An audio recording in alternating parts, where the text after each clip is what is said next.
Okay. All right, folks, I think we are back and ready to go. Give me 1 second to get the screen share taken care of. Really appreciate your patience. And we will get everything underway. All right, and if a member of our trustee team can confirm we can see what's on the screen, that'd be great. Hopefully you are all seeing all right, the engage with us. Fantastic. Okay, everyone, thank you so much for joining. We just wanted to make sure we got the YouTube stream live up and running, and we have. So with that, I will make my introductions very hasty. I am Alan Belniak. I am helping facilitate the digital portion of the meeting tonight.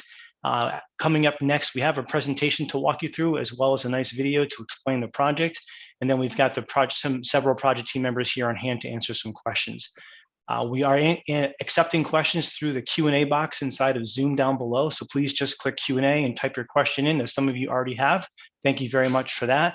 We're not using the raise hand feature or the chat feature tonight. It's just going to be a bit challenging. So we do really encourage you to use the Q&A. So please go ahead and enter your questions or comments there. We're also going to be sharing later on some opportunities to engage with the team, such as the project website, surveys, and things like that. So we'll have that up and running and share it out with you as well. This meeting is being recorded. Just want to make sure, and rest assured, if we don't answer your question tonight, every question that does get entered does get captured. So even if we don't answer it live, we will be capturing it and we'll follow up at a later date. So with that, I'm going to stop talking and hand it over to Jerica to start the presentation in earnest. Jerica. Thank you, Alan. Good evening. Thank you all once again for joining us for the Longbridge public meeting. We are so happy that you all would take time out of your busy schedule to join us this evening. We look forward to sharing the latest updates about the Longbridge project with all of you. We look forward to answering some of your questions. So, Alan, please progress the slides. Thank you. With us today, myself, Jerica Gutman. I am the Director of External Affairs and Communications at the Virginia Passenger Rail Authority. But more importantly, we have Ms. Shirlene Cleveland, who is the Senior Director of the Longbridge Project, who will be leading our presentation this evening. And then following Shanta Keller, who is a Senior Engineer and the Bicycle Pedestrian Lead at our partner VHB, who will be able to answer some questions about the structure accompanying the Longbridge across the Potomac, the bicycle pedestrian bridge. So just wanted to go over the agenda for this evening.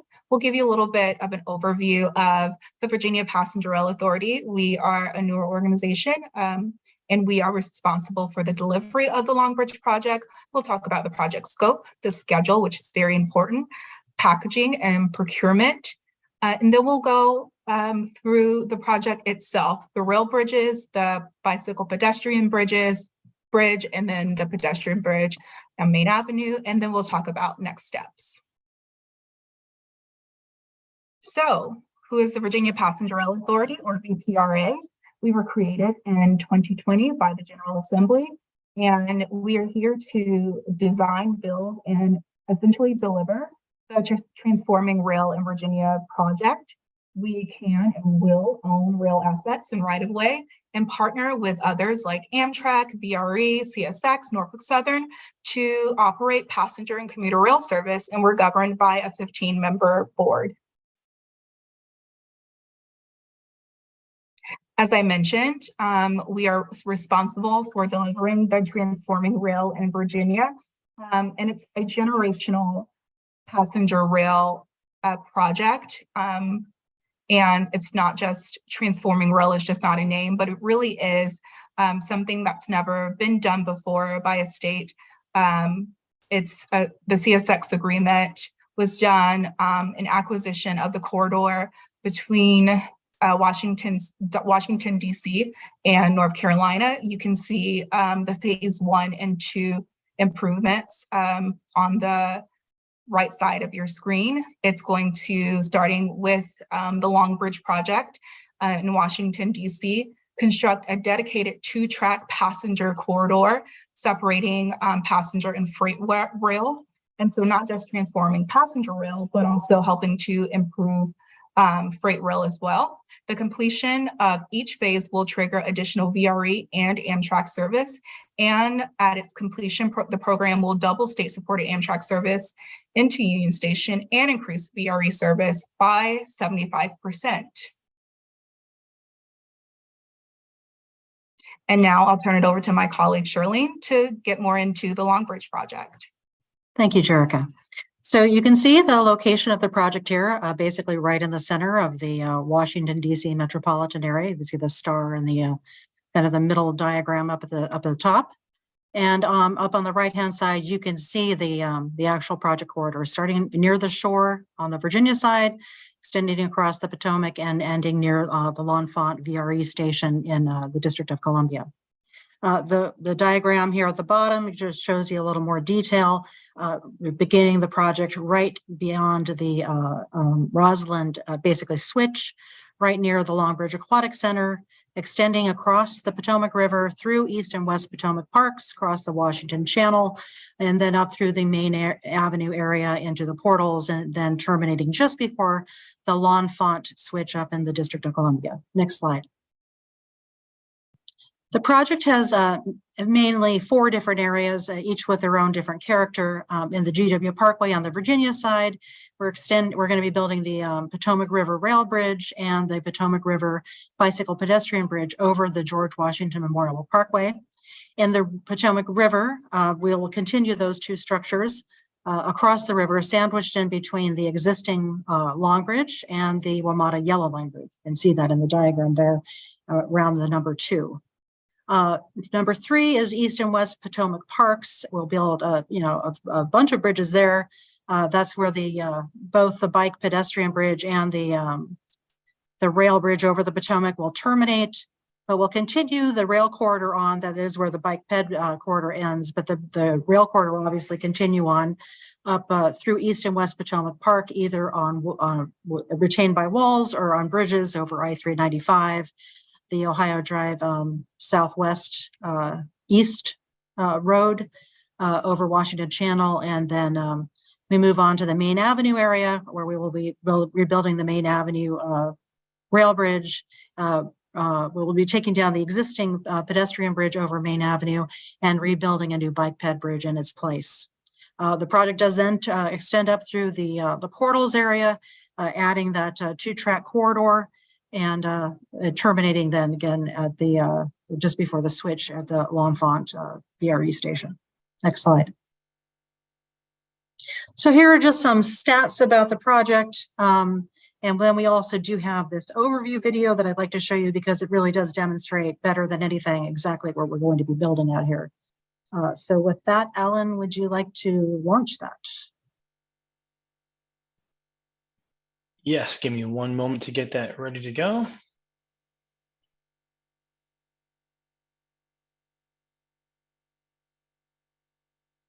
And so you can see here, we're flying over the George Washington Memorial Parkway on the Virginia shore of the Potomac River, getting it down into the project corridor.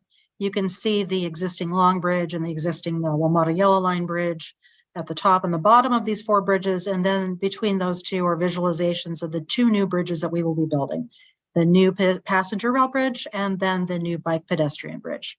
The piers are aligned with the existing bridges to help with navigation in the river. And the bridges are so close, you can see that fendering system is all tied together there. It will basically be one system because these bridges are so close together.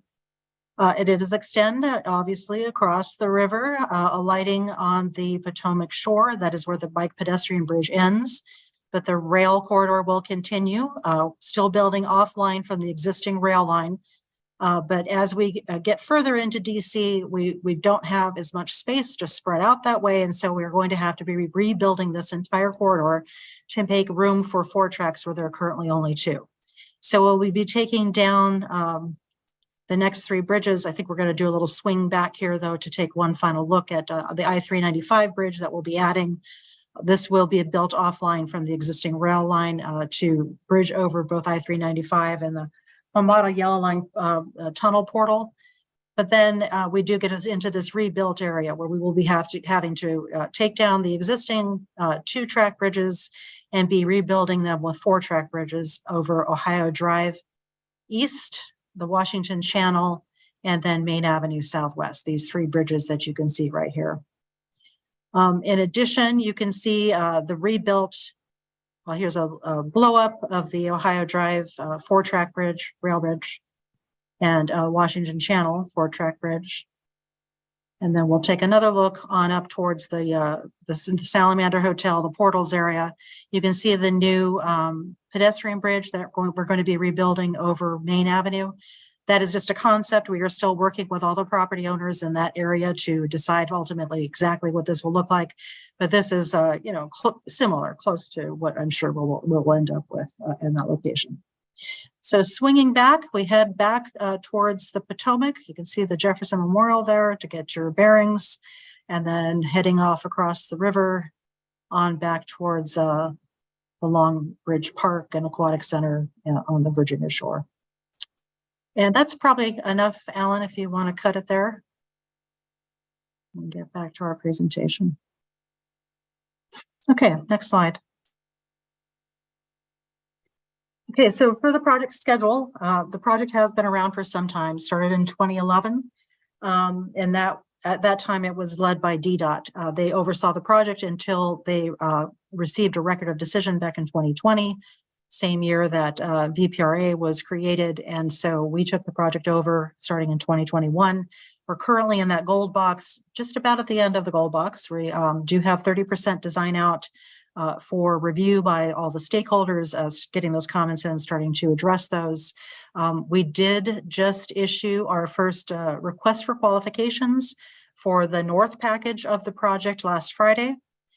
So we are getting into that design build alternate project delivery period. We'll be doing land acquisition, permitting, and then final design and construction. We do plan to be getting to construction towards the end of 2024 or early 2025, and then looking to finish construction by 2030 so that we can see those service increases that Jerica mentioned in her intro. So next slide. So back to the packaging and procurement. This is the breakdown of the packages. The purple is the South package, which is the work in Virginia, and then the bridges over the Potomac River. And then from the northern abutment of those bridges is we take over with the northern package. It has the longer duration, which is why we advertise that request for qualifications first. So the South package will be a classic design build project. Will be a best value selection, half price, probably half qualifications. And then the North package will be, it's called a progressive design build package, which is based mostly on qualifications, a little element of price, but then there's kind of a phase where you work together with the successful proposer to develop the scope more, flesh out the scope, and then you negotiate a price as you get towards 60 to 70% design. So we're looking forward to getting both of those contracts underway, but obviously, like I said, we just advertised the RFQ for the North package. That is an active procurement. So next slide. Okay, with that, let's get into a little more detail with the various rail bridges throughout the project. Next slide. So this gives you an overview of just the design intent of the rail bridges. For the most part, the existing bridge is, like I said, it's sandwiched into between the existing Long Bridge and the existing WMATA Yellow Line Bridge. It's not going to have grand vistas, kind of like, like the Frederick Douglass Bridge. So it's more of a modest structure. We tried to mimic the look of the existing Long Bridge in the aesthetic appearance of the bridge. And then with the bike pedestrian bridge, same issue where it is going to be between those bridges again. So we try to keep a safe crossing with a low profile, simple structure that generally blends in with the surrounding bridges. We will talk about the bike pedestrian bridge in more depth in the later part of the project, but we will continue on looking at more of the rail bridges for this portion. So next slide. Just a little bit of history about the existing Long Bridge. There has been a bridge, in this general location of some sort since the early 1800s. They were washed out quite a bit, replaced many times. I won't go over all of that, but the existing bridge was opened for traffic in 1904. Obviously, it's been there for some time. Initially, as you can see in the upper left-hand slide, it was completely a truss bridge. But I guess trains had to go at a very slow speed with that design.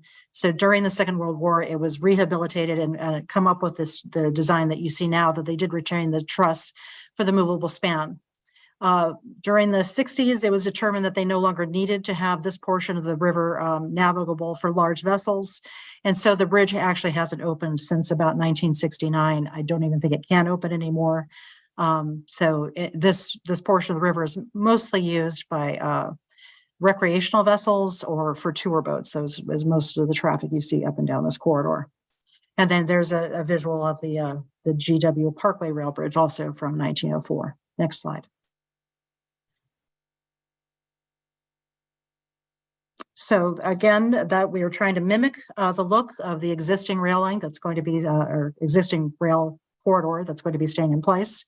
So this is the concept for the new 2-track bridge over the GW Parkway, mimicking the existing look of the 1904 bridge.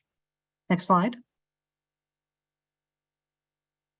And here are some visuals from the Mount Vernon Trail area. This is what the rail bridge will look like through there.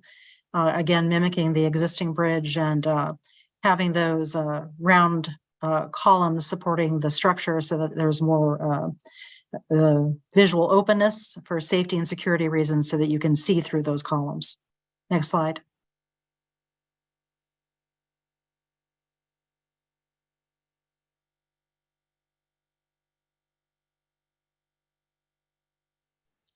Did that not advance?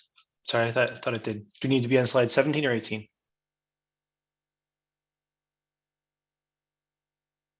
Folks, on my screen, I see Charlene frozen. I do too. Oh, there she's Okay. back. I'm All back. right. Yeah. Can you hear me? Okay. Yes, we can. Charlene, am I on the Okay. correct slide for you? Yes, Potomac Okay. River Bridge. Great, thank you. Okay, so this is the heart of what we're building here.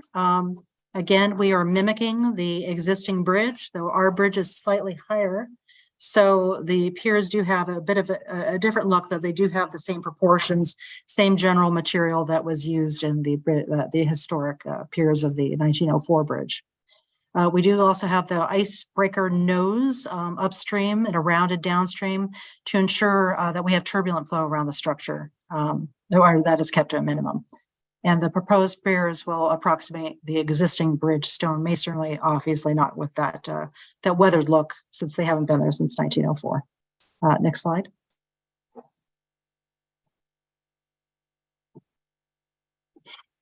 So in East and West Potomac Park, we see the alignment in the picture. The area gets much more constrained through here. We do put things mostly on retaining walls so that we can limit our footprint. And it will be adding quite a bit of landscaping through here in order to soften the look as we have this new corridor going through the parks. Next slide.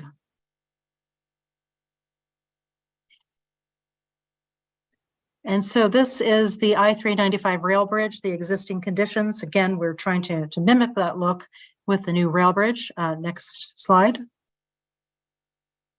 And so you can see the concepts that we've come up with using those through girders with weathering steel.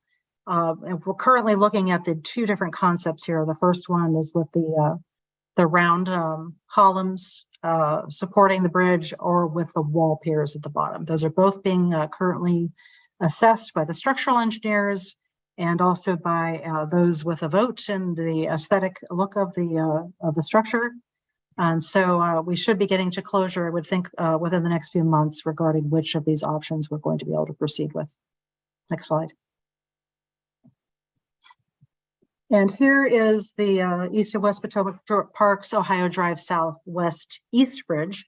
This is one of those bridges that we're going to be taking down in its entirety and replacing with a new structure. But this will give you a flavor of what we're generally trying to mimic with the new bridge that we'll be building. So next slide. And so these are the two options that we've come up with, again, with either the rounded columns supporting the bridge or with the wall pier. Both of those are still being assessed by the structural engineers, and then we'll go again before the likes of the Commission of Fine Arts, the National Capital Planning Commission, DC SHPO, and the National Park Service, so that they can tell us their preference. Next slide. And this is the Washington Channel Bridge, again, just showing you the existing condition. Next slide. And again, the two concepts that we are evaluating, either with the rounded columns or with the wall piers. Next slide. After that, the project extends up through by the Washington Marina over the Main Avenue Southwest Road, and then up through the Maryland Avenue overbuild area, portals area. So we do have to take down that existing 2-track bridge and replace it with a 4-track bridge. Next slide. With this, you can see the existing condition, what we're generally trying to mimic. Next slide. And then this is what's proposed, reusing the existing wall pier, but then again, the through plate girders with weathered steel as the bridge girders. With that, I think that ends the rail bridges, and we move on to the bike ped structures, and Shanta Keller will take over talking about those. Next slide. Hello, good evening. So there are two structures I'm going to present on. The one over Main Avenue, building on what Charlene just showed. If you go to the next slide, there is an existing pedestrian bridge. So you're looking at the existing conditions here at the plan view off to the left. You see all that blue are the 4 new tracks, and that rail bridge covers the footprint of the rail bridge extends beyond the existing pedestrian bridge today. You'll see photos of that existing pedestrian bridge today in the top labeled A. That blue structure is actually an old railroad bridge that was retrofitted to be a pedestrian bridge. Off to the right-hand side, that end connects into the hotel there. And off to the left-hand side, there's stairs that come down to meet Main Avenue. More photos of it down in the bottom left. B is just another photo looking up at that existing bridge. And photo C is what it looks like up top. You see that new pedestrian deck with the railings there. So on the next slide, you'll see that's the bridge that is being taken down. You get a little better view of the aerial shot here where you can see the new wider rail bridge. And additionally, you'll see this orange area. That's the work zone that's needed to construct the rail bridge. So both the rail bridge and the pedestrian bridge are going to be taken down. And then for the duration of the construction of the rail bridge, you need to work within that orange zone. So then after the completion of the rail bridge, is when you're going to reconstruct and replace the new pedestrian bridge alongside in roughly that orange area, we'll say. Next slide, please. Just an update on progress. So some of the key stakeholders here, we're working on the design of this bridge now. So it's privately owned bridge by the Portals Development Associates, the limited partnership, and serves the Republic Properties buildings, those portals you see in plan view, and the Salamander Hotel, which is formerly the Mandarin Oriental. And there's extensive coordination ongoing with the key stakeholders. So the owners of the bridge that I just mentioned, the Washington Marina Company, which is labeled there, their parking lot is where this bridge ends at the south end of it. The wharf regarding the temporary impacts during construction, and the Section 106 programmatic agreement signatories, including the Commission of Fine Arts, regarding the design aesthetic and commission approvals for the actual design of the bridge. So coordination ongoing with the final design there. That's the Main Avenue pedestrian bridge update. Next slide is the Potomac River bike ped bridge. Next slide. Here's a view of the existing conditions. So in the plan view off to the left, you've seen some similar plans here that Charlene described with the rail bridge and the bike ped bridge. The bike ped's sort of a green color, rail bridge in blue, right there between the existing Long Bridge and the WMATA Yellow Line Bridge. So there's 3 photos here. They're each at sort of the landing points or the connection points of the bridge. In the top right, photo A would be if you're standing in East Potomac Park. And so you're roughly in Ohio Drive there, looking back over the river, looking towards Virginia in the distance there. The existing Long Bridge is off to your left in photo A, the WMATA Yellow Line Bridge off to the right. So this is where there's going to be the new rail bridge and also the bike ped bridge. And this will be the northern terminus of the bike ped bridge. Going down to the middle photo, that's photo B. You're standing in the Mount Vernon Trail here, and off to the right now, looking the other way across the river. Off to the right is the Long Bridge existing, and off to the left, the Yellow Line Bridge. There will be a connection down to the Mount Vernon Trail here. And then going to the southern end, photo C there, you're standing just behind the Aquatic Center in Longbridge Park in Arlington County, Virginia. And there's an existing path there. If you could see beyond those trees, you're looking sort of over George Washington Memorial Parkway towards the river. So then the proposed design into the next photo. Next slide, sorry. Back to existing conditions, though, this is just a little bit more of the context of where this bridge lives. So it's that yellow color there, that connection, and this is just showing how critical this new link is, tying into the existing bike ped network. So you see all the green lines and the blue lines, which indicate the bike friendly roads. So making a really critical connection for the bike ped network, and adding a second connection across the river. The first connection being that 14th Street bridge they're showing in green nearby, parallel to this bridge, and there's a photo off to the left that would shows what that looks like today. That's your nearest link getting across the Potomac River and connecting that network. And so the new yellow bridge there, complementing it and largely improving that connection in the network, you'll see on the next series of slides. Thank you. So here's the first images, some renderings of what that looks like. In the top, you'll see the plan view, and I will step around to each of those connection points, look a little more in detail.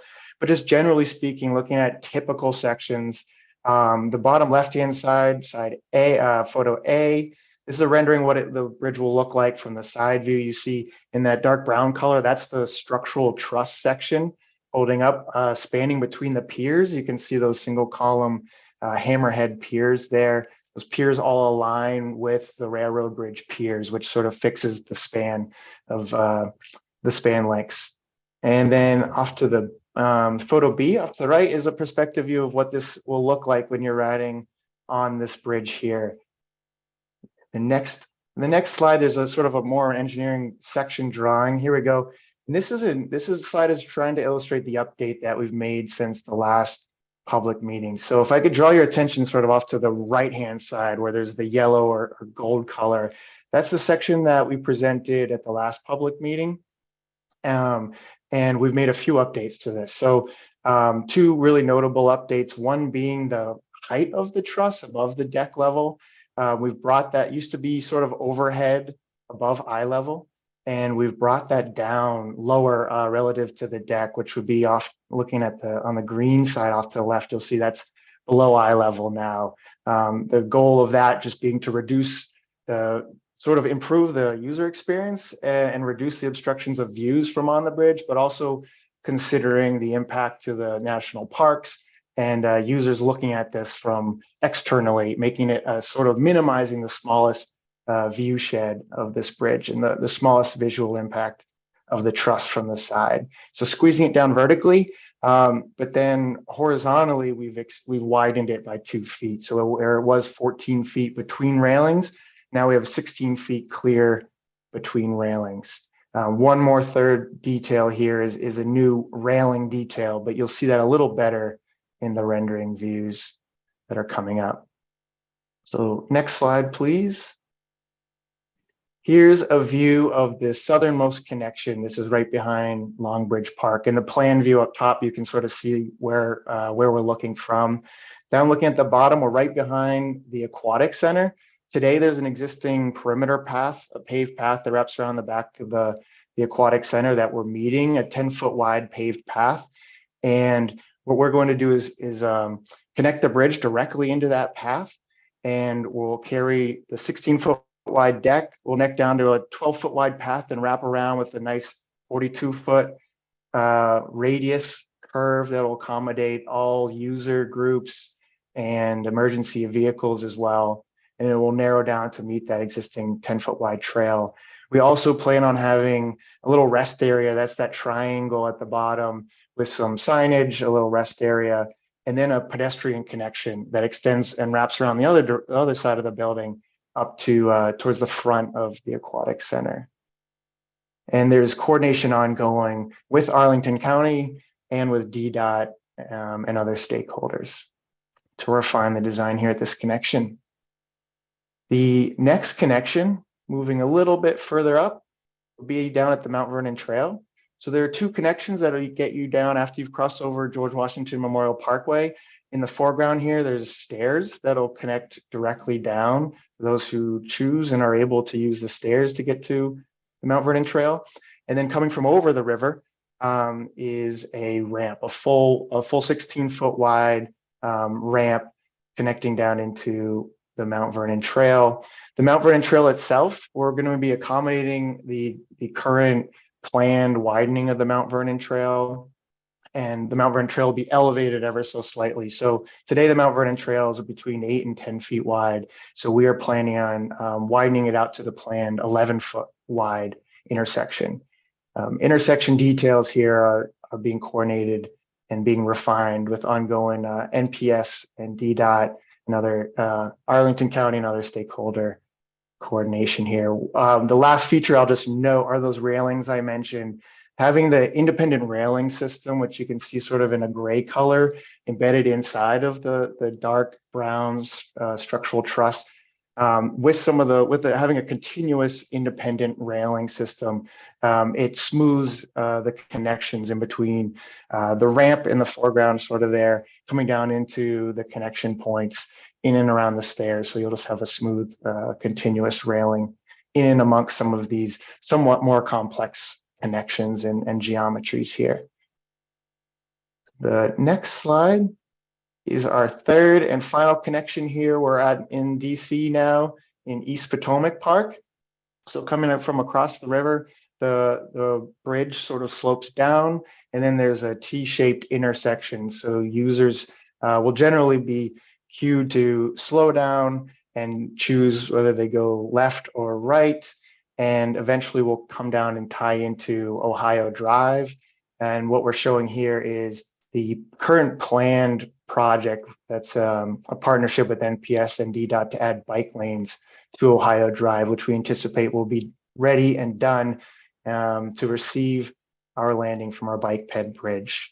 But details with this connection, again, similarly are ongoing with DDOT and NPS and other key stakeholders.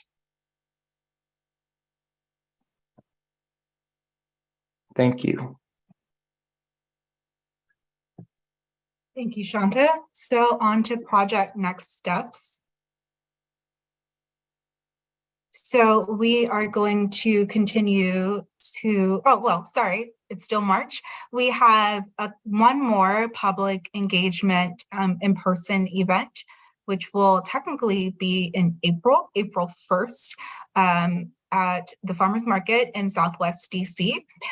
We also have a survey, which you'll see the information for on our next slide. We also have continued stakeholder engagement. As you heard throughout the presentation, there are a lot of stakeholders involved in this project. And so we will continue to engage them throughout the span of the engineering and design of the project. We will be evaluating comments and resolving them as we continue to develop our design plans. And then we are continuing to hit significant milestones for the project throughout the summer, the final 30% plan submission into procurement and final design. And then what we're all waiting for in 2024 is that groundbreaking and construction. And then, as I mentioned, we've been in a public engagement period, and I think we have interacted with some of you in person, and we are grateful for all of you who've come out to some of our regional pop-up events, and then for all of you who've come out this evening. And then, as I mentioned, we do have a survey online that's open until April 10th, which you can fill out. We have a QR code, I believe, on our next slide. Yes, for all you very tech-savvy folks online, you can use your mobile device to take a picture of the QR code to scan it, access our project survey, or use the link on the screen right now. It is surveymonkey.com/R Longbridge Spring 2023. And then you can also stay connected with us via social media. connect with us on LinkedIn, follow us on Twitter and Facebook, and also take a look at the project information and sign up for our newsletter and emails. And then project alerts will be really important once we get into the construction phase on the Virginia Passenger Rail Authority website. I will say that this evening we are experiencing some internal server issues, so you may not be able to get on the website this evening, Mondays, but tomorrow, please check back on the website and you'll be able to access the Long Bridge project site. That's virginiapassengerrailauthority.org/Long Bridge project. So now we're going to get into what you all are eager to have your questions answered. Oh my goodness. I looked at, there were 18 questions and now there are 33 questions. I am going to try my best. I was starting to categorize some of them. I'll start. We have Senator Adam Ebbin, who represents some of his constituents are probably here with us. I believe it's currently the 30th Senate District. He has asked, what kind of shape is the existing Long Bridge and will it need any improvements, Charlene? Yes, the bridge has been assessed, and CSX assures us that it's in excellent condition. We will monitor, obviously, as we do our work to make sure we're not having any undue effects on it. But the expectation is that the existing bridge will be just fine. Thank you. We have some questions regarding Main Avenue. Can you tell us a little bit about the components of the project over Main Avenue? How wide will it be over the Anacostia River Trail? And what's the connection to that area? Shanta, do you want to take that one?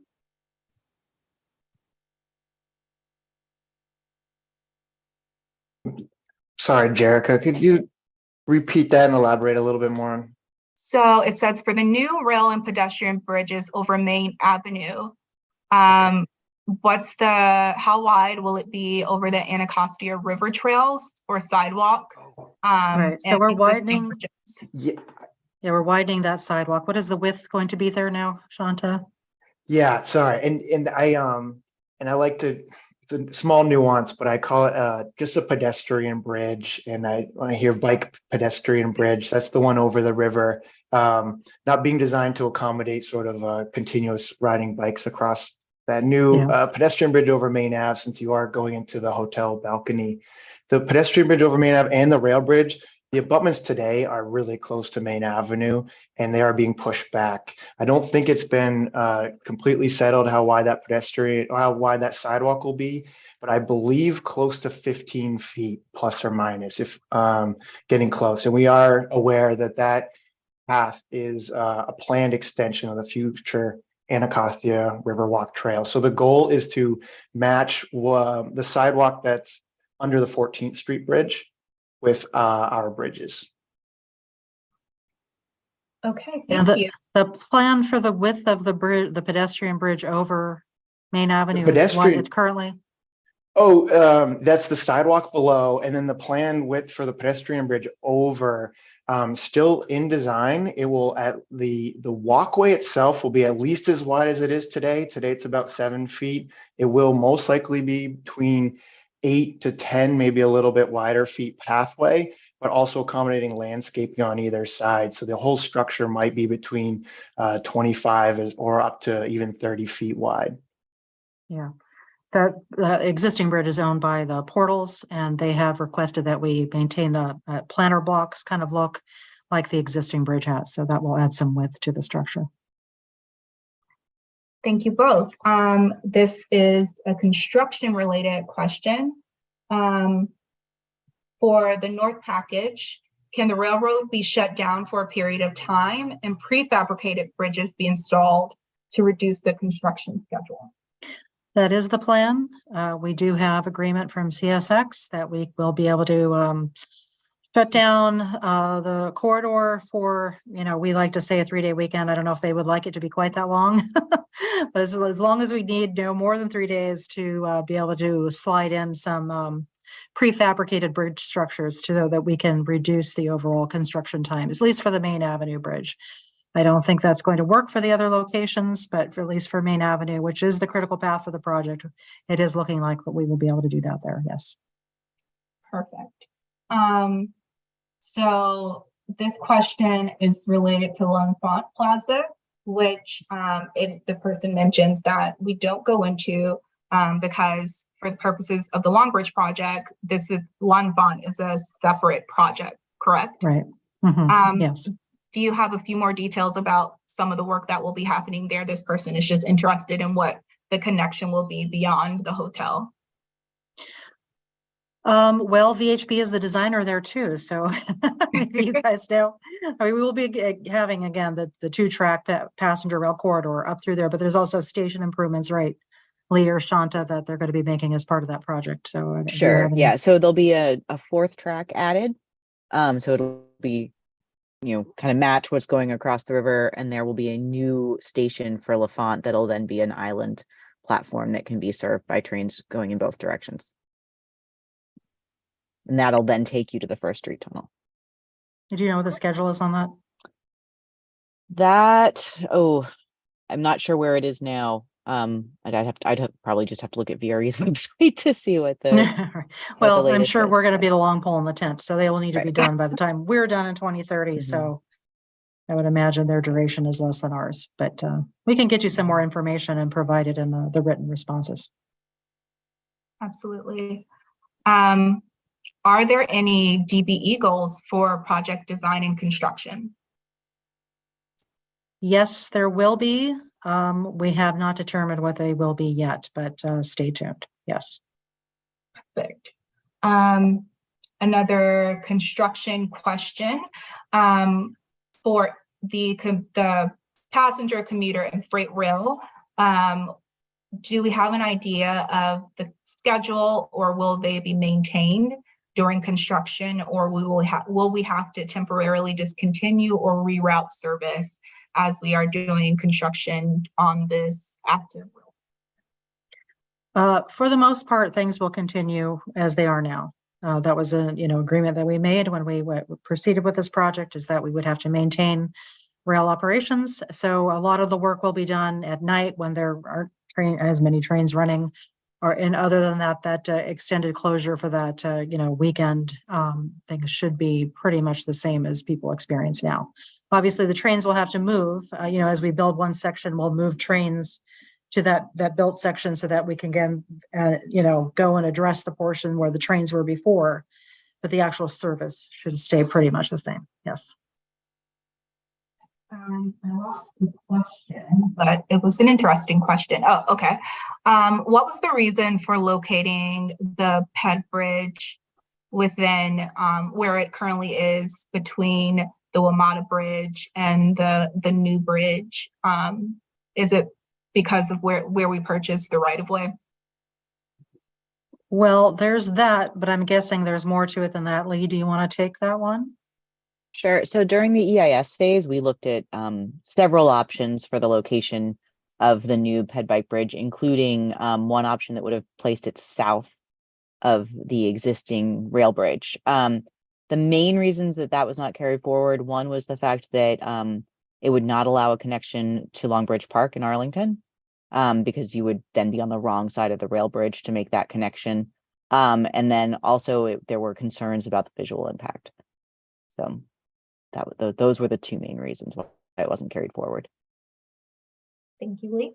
And speaking of visual impact, Shirlene, you talked a lot about aesthetics and approvals and things like that. And someone brought up an interesting thing about how involved this is after several years of study and design, and how the process of finalizing the aesthetics. Why is that process set up the way it is, that we have to also talk to all of these external folks to have those approvals done? I think that's another one for you, Lee. All right, can you ask the question again? Sorry, I was focused on rearranging my screen. Basically, why do we have to get all these aesthetic approvals and the, Okay, so yeah, so the NCPC and CFA processes, you need to be a certain kind of, you need far enough along in the process to actually start does, kind of making decisions about design. So during the EIS phase, we were really focused on issues related to alignment and narrowing it down to one preferred alternative. And then once you've done that, then we move into the preliminary design, and that's why we are now at the point where we are going for the aesthetic approvals. And it's also the reason that then those, I believe we're now, Charlene, looking at kind of closer to final design is really when you're going to be getting those final approvals, because that level of detail you just don't get into quite yet. I think that maybe the thrust of the question though is what is the trigger? Is that same, right, Jerica? Yeah, So- after you've gone through all the study, like why Mhm. do you still have to have people approve it throughout each step? What is it, because of the location we're in? And- Right. Okay. So the trigger. Yes. So this location is subject to approvals by the National Capital Planning Commission and the Commission of Fine Arts because of its location. Is the short version of that. And because of that, then they approve, they kind of give a concept approval, and then they give a final design approval. And then SHPO because it's a historic structure, and National Park Service because we're on their property. Right. So they obviously Yeah. want to have a say in what, things look like Mhm. that basically, traverse right through their property. So, Right. Right. and so we've already received preliminary concept approval. I think preliminary concept or what, there's several approval Okay. stages you have to get through. We have the preliminary one from both, the Commission of Fine Arts and NCPC, but obviously we will have to go back as the design is finalized to get that final approval. So. Right. And NCS and DC SHPO have reviewed it through, there's a design review process that Mhm. they review it through. That's not regulatory, but it was part of the agreement as part of the Section 106 process. And then as we get these final designers on board, they'll come up with their final, refinements to the design. We'll go back before those two entities and get their final approval before we actually begin construction on these structures. Thank you. We will have you all answer one more question. And this is about the construction timeline. So we have mapped it out for construction to take about 5 years, 5+ years. This person is wondering kind of why that is set up that way. Is it because of the complexity of the project? You were Mhm. talking about just a little bit about the complexities of just all who's involved in that. Is because it's not really a long corridor. So can you guys give us a little bit better of an idea of why that timeline is set up in the way that it is, or scheduled out for 5+ years for construction? Yeah, I mean, it basically comes down to having to operate the freight and passenger rail, through this corridor as we're building around it. It's going to be very complex. Definitely going to be lots of, work stoppages to allow trains to pass, lots of traffic switches. As we build one section, we'll have to then move trains to that so that we can go build another section. And so, yes, it doesn't seem like it would take that long. And honestly, it shouldn't take that long for the portion that's built offline. But for the portion that's, where we're building that 2-track corridor to 4 tracks, it's definitely going to take every bit of that 5 years in order to get that done. I don't know if Shanta, if you have anything to add or anyone else. Well, over the river, I know there are a lot of reasons why it will take a while. One being the flight path overhead Yeah, from that's true. National Airport requires you can't have a tall crane sticking up too high. So you're working Mhm. at night, you're doing a lot of extra splices. The river work. But you I can't know- drive piles at night, so that limits also your work windows because you can't make all that noise at night. So when are you going to drive piles, right? So we're going to have to splice them or whatever in order to stay under that flight path while also not keeping people up at night. So, our productivity is going to be limited by all the constraints that exist within this corridor. Anyway, yeah, that's the answer. Anything else I forgot, Shanta? Well, we could keep going, but we have could. That's true. we have a construction manager on board who's been really walking through how they would build it and looking at how quickly they could get it done and just giving us that schedule. And we have gotten questions in the past about the bike ped bridge and when it will get done. And since it's so tight, the What we've been seeing for the sort of the concept now is that you're sort of building a temporary trestle over the river and building the rail bridge. And then as you're rearranging the temporary trestle, you're finishing up the bike ped bridge in its footprint. It's just a really tight area to work in. So it requires a little bit of that extra phased construction, just as you mentioned, not just to maintain railroad traffic, but just to work around yourself in the tight area Right. is a factor. That's a good idea, though. That'll speed things up by doing it in that fashion. Yeah. Awesome. Well, thank you all for spending some time with us this evening. Thank you, Senator Eben, for joining us. Again, please share your questions and comments with us via the survey or stay connected on social media. Again, if your questions were not answered here in the presentation, we will submit them written answers for you. So please stay tuned. Take a look at the project information on the website. We also will have the presentation and a recording of the meeting so you can review it on our website when it's back up and running for your review as well. Again, thank you, everyone. Thank you to the project team for your expertise and insight. Please enjoy the rest of your evening, and we look forward to engaging with you again on our next phase of public engagement and outreach. Excellent. Thanks, everyone. Have a good